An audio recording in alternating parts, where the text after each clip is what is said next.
যারা হুমকি দামকি দিয়েছেন বা সামনে দিবেন আশা করছেন, সামনের দিনে প্রতিটা হুমকিকে রেকর্ড করা হবে, দেখা যাবে বাড়িতে থাকতে পারেন কিনা। কে এনসিপি করেছে সেটা আমার কাছে ম্যাটার করে না, আমার কাছে ম্যাটার করে কে সন্ত্রাস করেছে সেটা, আমার কাছে ম্যাটার করে কে জুলুম করেছে সেটা। আমরা জালেমের বিরুদ্ধে, মাজলুমের পক্ষে। সুতরাং জালেম ছাড়া যারা সাধারণ মানুষের উপর জুলুম করেছে তারা ছাড়া সকল সাধারণ মানুষ, আগে আওয়ামী লীগ করুক, বিএনপি করুক, জামাত করুক, যাই করুক, আমাদের এই 10 দলে আহ্বান রইল সকলের প্রতি।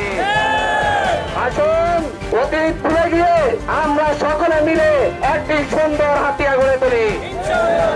ফরিদচরের মানুষকে বলবো, আপনারা আমার পরম আত্মীয়, আপনারা সকলে আমার কাছে সবচেয়ে নিরাপদ। আবারও বলছি, সন্ত্রাস ছাড়া, চাঁদাবাজ ছাড়া, তারা হুমকি ধমকি দেয় তারা ছাড়া সকল সাধারণ জনতা, সকল ভোটার, সকল নাগরিক আমাদের কাছে নিরাপদ। আপনাদের সকলের নিরাপত্তা দেওয়ার দায়িত্ব আমাদের। আমরা আপনাদের সকলের নিরাপত্তা নিশ্চিত করব, কিন্তু সন্ত্রাসী কার্যক্রম করলে কঠোর হস্তে প্রতিহত করবো ইনশাআল্লাহ। হুমকি দামকি দিয়ে দাবিয়ে রাখতে পারবেন না, হুমকি দামকি জনস্রোতে ভেসে চলে যাবে। আপনাদেরকে বলছি, যারা হুমকি দামকি দিয়েছেন বা সামনে দিবেন আশা করছেন, সামনের দিনে প্রতিটা হুমকিকে রেকর্ড করা হবে এবং এটা প্রমাণ হিসাবে তুলে দেওয়া হবে, দেখা যাবে বাড়িতে থাকতে পারেন কিনা। আপনারা ভালো তো আমরাও ভালো, কারণ আমরা সাধারণ মানুষের সাথে রাজনীতি করে, ঠিক কিনা? ঠিক কিনা? সুতরাং আপনারা হুমকি দিয়েন না, আপনারা প্রচার প্রচারণা করেন, মানুষের ধারে ধারে যান, মানুষকে বুঝান কেন আপনারা আমাদের চাইতে ভালো। যদি মানুষ মনে করে আপনারা আমাদের চাইতে ভালো, অবশ্যই আপনাদের পিছনে মানুষ স্লোগান দিবে।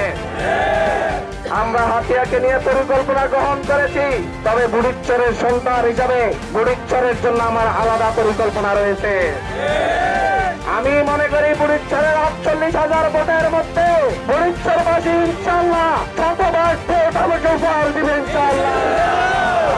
মা বোনরা সকলেই ঠিক হয়ে আছে, এই বুড়িচ্চর থেকে আমরা বিজয়ের মালা পরবো ইনশাআল্লাহ। আমি প্রথমেই বলছি, হাতিয়া নিয়ে আমাদের পরিকল্পনা রয়েছে, ঠিক তেমনই বুড়িচ্চর নিয়েও আমাদের আলাদা পরিকল্পনা রয়েছে।